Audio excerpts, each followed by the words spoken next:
Hello friends and welcome back to my channel. Drop the roof and let the smoke clear. I got diamonds doing sissy slides in both ears. Dice rolling on the Las Vegas strip tonight. Slip that on and we might miss the fight. Fuck a night, I keep the wallet. If you saw today's title, we are doing a gift guide. I will be doing a lot of these, maybe not a lot. I have like 3 planned so far. The first one, if you read the title, this is my gift guide for my ADHD baddies, because I'm an ADHD baddie and I think that sometimes we get overlooked a little bit in the things that we need. So I made a gift guide for the baddies out there who have ADHD, because maybe y'all struggle with some of the things that I struggle with. So I'm going to get my handy dandy notebook ready so that let me stop lying to you. Let me go get my iPad because the whole list is on there. I will put the items over here. Yeah, I think over here. I think that works for me. So over here, they will be linked down below. I will basically give you the link to my LTK. Just click that link and then go to my LTK and it'll have all the links that you need for the gift guide. So let me go grab my iPad and we can get this gift guide started. More moments later. Okay. Don't mind my discombobulatedness. I'm just gonna... Eventually. Okay, so first thing on the list is going to be a happy planner. Now, I know a lot of y'all have seen my happy planner. I think that this one's really good for like people who suffer with ADHD, because if you've had ADHD, a planner, you need to write things down. Your iPad, your iPhone, like that's great. But like that physical writing it down and checking it off helps you like remember things. What I like about the happy planner is it's blank. It's blank. It has kind of a layout, but you take the stickers and you make it the way you want it. That works really well for me because, y'all, other planners, there's always something missing. There's something not right, and then I don't want to use it. And if you've ever been the ADHD girly or baddie or boy who has gone through 90 planners in a year, this solved all my problems. The happy planner is the best. So I will leave the happy planner links and some sticker links for you, because the stickers are the best part. Plus, it's like an art project, and art projects are awesome for ADHD because we always want to do something. Okay, second, I call it the keep it warm mug.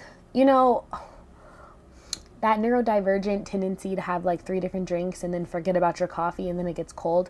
My boyfriend literally makes fun of me because he's like, you just made coffee and you reheated it 80 times.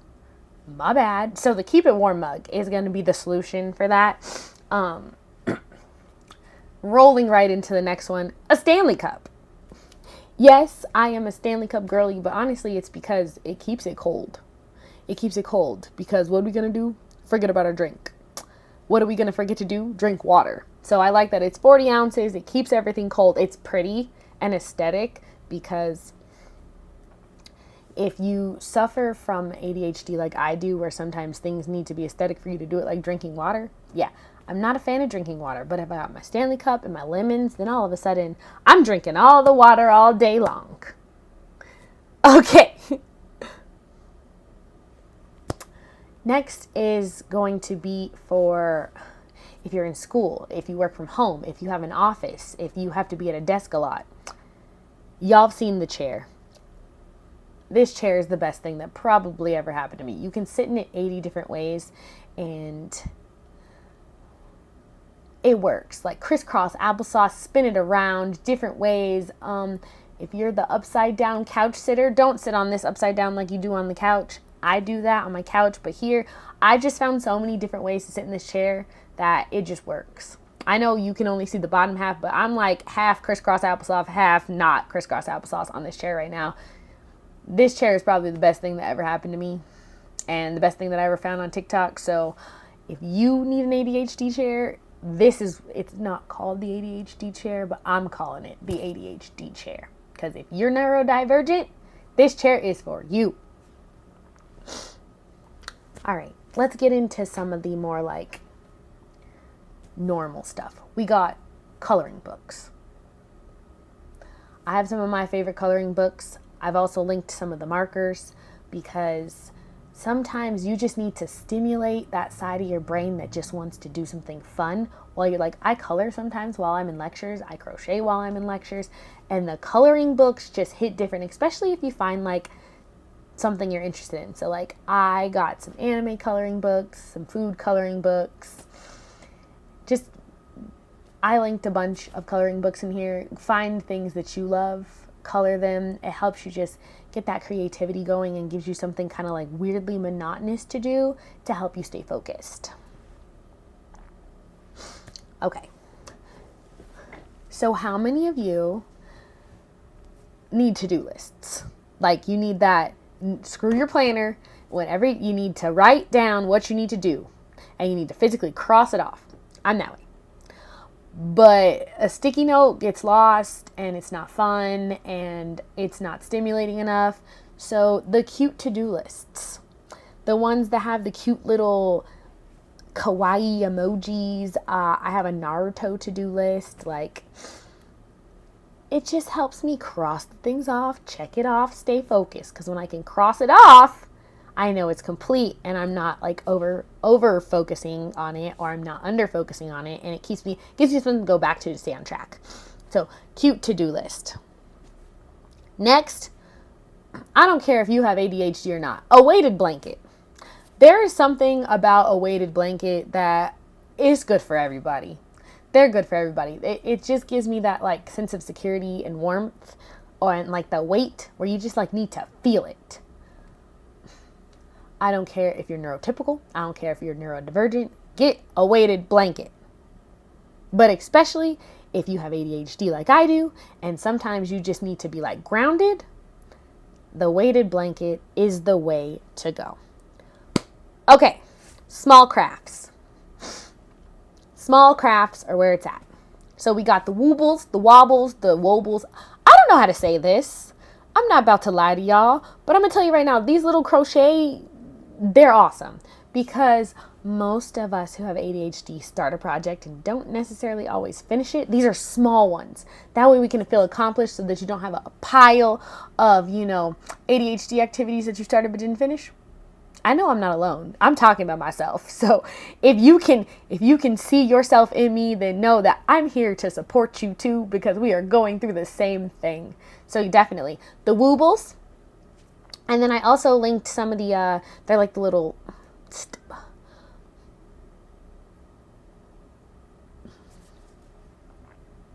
yeah, I don't know what that's called. It's like making a carpet. You like stick it in and, yeah. It's in the picture. Y'all gonna know what it is. Also puzzles. Puzzles. Now nobody said go get like 1,000-piece puzzle. That could be very frustrating. Or you could get hyperfixated on it. I'm talking about, let's keep it under 500, like 250-piece puzzles. Just gives you something to do, gives you something to keep your hands moving, keeps you something fun. Also, like me, if you're interested in like anime, I linked some of my favorite anime puzzles. If not, that's okay. I also linked a cute little food puzzle. Just find things that you're interested in. That way, making the picture becomes something that you really want to do. Next, I only have 2 more things on this list. One is a guided journal. Now, everybody is on the journaling trend. I don't care who you are. Everybody's like, journaling is good for you. Yes. However, if you have ADHD, you want me to just write? I'm going to be staring at that page like, what do I write? Or I'm going to overwrite and then I'm going to frustrate myself. So, a guided journal. I like guided journals because they get to the point. Whether it's a gratitude journal or just a prompt journal, I linked both. It just gives you a way to write it down but have a structure to it.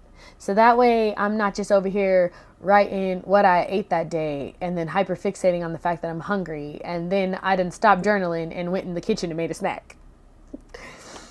Yes. So, guided journals, I love them. If you have figured out how to journal without a prompt, kudos to you, because I can't. Some days I can do it. I'll just write 3 pages. Other days I will write a sentence. My name is Deja. Though I already know that. So I like the guided journal because whether it's a gratitude journal where it's kind of getting me focused on the things that I'm thankful for and the things that I appreciate, or whether it's just a prompt that kind of gets, maybe I'm just overstimulated that day and it's a prompt that just kind of helps me not be stimulated. Or if it's something where I'm frustrated about something, because if you have ADHD, you know sometimes it's really hard to regulate your emotions.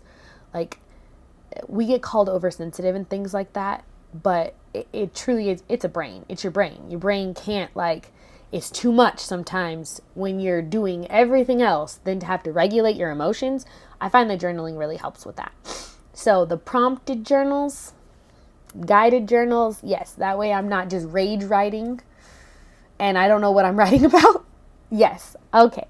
Last but not least is going to be the Google Home. Yes, the Google Home Hub is my best friend. Yes, I need to write things down. I need my lists. But what helps me with the Google Home is that if I put it on my calendar, I can see it on my calendar. If I need to know what the weather is because I need to plan my outfit out, that like the night before, because we all know trying to do it that day of, I'm going to be late to everything. I'm going to be late.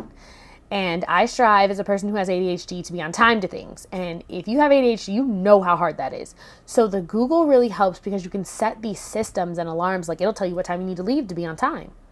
It will. I love it. My Google Home is my personal assistant. Because sometimes when you are a 28-year-old with ADHD in nursing school, you need somebody to, like, you need a personal assistant. You can't afford one. So you get the Google, because the Google is my personal assistant. And I love her because she keeps me on time to places. She shows me what I'm supposed to do. She has calming music for when I'm overstimulated. The Google is the guide. Okay? Yes, we still going to have the planner. We're still going to have that, but it's a second reminder. And especially with the timeliness thing, like, I will set it where it'll remind me to leave so that I'm 10 minutes early. Like, things like that are very helpful. It'll remind you when to leave. It'll tell you about the traffic. Like, the Google is your friend. That pretty much wraps up. I have the best friends. I have this one friend who's a blender. He knows how to mix things up. See, now my Google done talked because I haven't said Google too many times. So, friends, that is the end of my ADHD baddie gift guide. Hopefully, if you have ADHD, these can be for you. If you know somebody with ADHD, grab one of these products for them, because I'm going to tell you right now, no matter what age they are or no matter where they're at in their journey, these items are helpful. Again, I will see you on the next gift guide. I'll give you a little hint. This one's for my nursing students. Alrighty, guys, don't forget to comment, like, subscribe. I probably said that out of order. Till next time, bye. Kill that urge to be chosen. Choose yourself.